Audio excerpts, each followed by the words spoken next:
En fait, nous avons 4 cellules robotisées aujourd'hui, avec une multitude de variabilités sur les produits. On a voulu en fait automatiser la programmation dans 2 aspects principaux.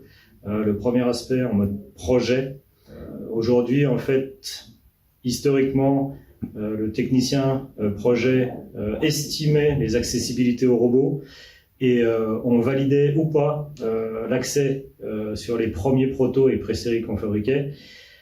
Il arrivait souvent qu'en fait des soudures qui semblaient accessibles ne l'étaient pas. Le logiciel ALMA nous a permis justement de valider en amont dès les premiers designs avec bureau d'études les accès ou pas sur les différentes pièces, ce qui a vraiment permis en fait de gagner du temps et d'avoir une confiance en la réalisation de la pièce finale. Le deuxième aspect, c'est aujourd'hui on est un site de production et les temps d'arrêt dus à la programmation étaient vraiment très pénalisantes pour notre production. En moyenne, on mettait 5 jours pour programmer une pièce. Grâce au logiciel ALMA, on est sur 4 à 5 jours de programmation offline et une journée ou une demi-journée sur la mise à jour du logiciel par rapport au réel. Le gain est vraiment important.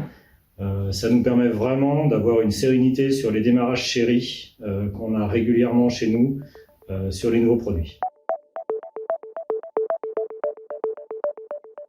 La première fois qu'on modélise le programme sur le logiciel, donc on descend le programme du logiciel sur le robot.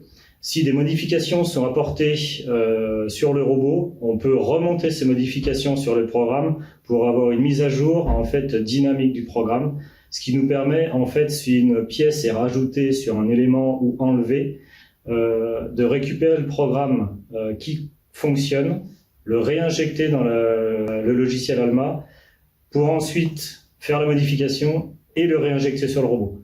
En fait, c'est un gain de temps énorme sur les modifications qu'on peut avoir sur nos pièces. On peut créer le programme nouvelle pièce sans avoir à arrêter notre flux de production. Alors, prérequis niveau humain, il faut quand même quelqu'un qui connaisse la robotique, c'est idéal, et la soudure. Quelqu'un qui sait faire fonctionner un logiciel de 3D aura peu de difficultés à faire fonctionner le logiciel ALMA.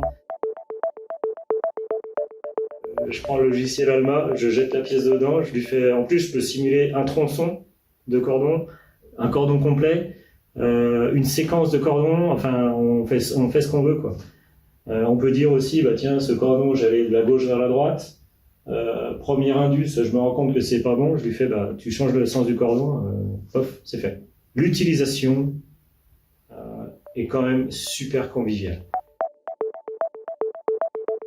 Alors si vous avez un produit qui tourne depuis 20 ans sur votre robot, la PHL pour moi n'est pas forcément, alors pas adaptée à vérifier parce que la PHL permet aussi d'optimiser les trajectoires, ce qui n'est pas forcément le cas quand on est en programmation humaine. L'énorme avantage de la PHL, c'est vraiment cette flexibilité par rapport aux modifications ou aux nouveaux produits. Vous pouvez intégrer un nouveau produit dans votre cellule robotisée quasiment à 100% sans arrêter votre machine.